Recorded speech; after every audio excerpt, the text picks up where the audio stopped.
The lawyer cleared his throat and said one sentence that split the room in half. This jewelry was never yours to sell.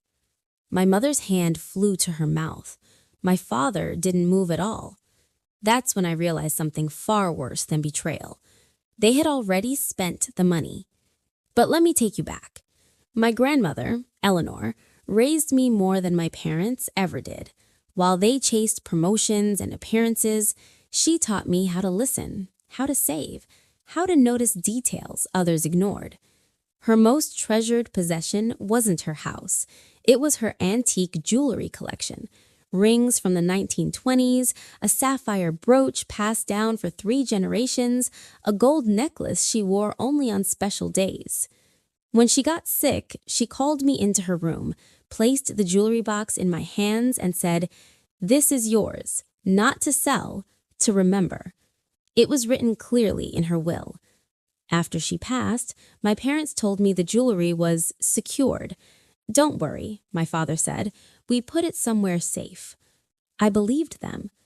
Months later, while visiting their house, I noticed the familiar velvet box was missing from the closet. When I asked about it, my mother said it was at the bank. Her voice cracked just slightly. That night, I overheard a phone call. "Yes," my father said quietly. "The antique dealer already wired the money. $95,000. No, she doesn't know." My knees nearly gave out. They had sold it. My inheritance. My grandmother's legacy. When I confronted them, they didn't deny it. "We needed it," my mother said defensively. "For what?" I asked. My father shrugged. "We invested it. New car, business opportunity. You'll benefit eventually." I stared at them, realizing they didn't see me as family. They saw me as an obstacle. The next morning, I went to the lawyer who handled my grandmother's will. He read it twice. Then he looked up and said the words that changed everything. They had no legal right to sell this. The lawyer's office smelled like old books and coffee. He laid the documents out neatly, tapping the page with his pen. "This jewelry was left solely to you," he said. "Not jointly, not conditionally, only you." My hands trembled, not from fear, but clarity. He made a few calls. Within days, we had everything. The antique dealer's receipt, the wire transfer confirmation, serial numbers matching my grandmother's appraisal records. $95,000. Gone. Spent. Traced. When my parents received the legal notice, panic finally replaced arrogance. My mother cried. My father yelled. "You're suing us?" he snapped over the phone. "I forced you to," I replied calmly. They tried to justify it to everyone. "She's ungrateful. We raised her. It was family money." But courts don't care about excuses. They care about records. And records don't lie. The judge froze their accounts while the case proceeded. The new car they'd bought was repossessed within weeks.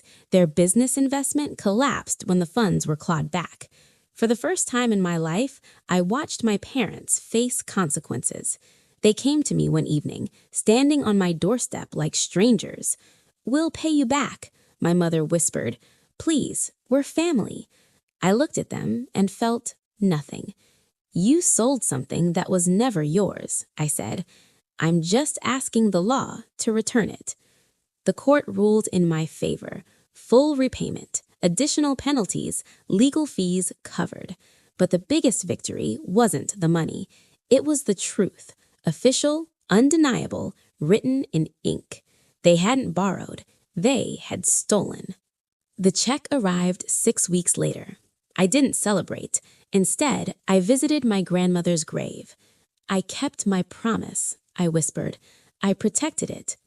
With part of the money, I commissioned a custom case and placed the one piece of jewelry the dealer hadn't managed to sell, the sapphire brooch, inside it. I kept it not for value, but for memory. The rest of the money went into something better. I created a small scholarship in my grandmother's name for girls raised by grandparents, girls overlooked, girls told they didn't matter.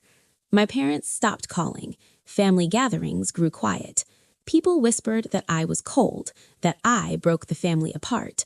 But families that survive only through silence are already broken. I didn't destroy anything. I refused to be erased. Sometimes revenge isn't loud. Sometimes it's legal. Sometimes it's simply standing up and saying, you don't get to take what was never yours. And that lesson, that one was priceless.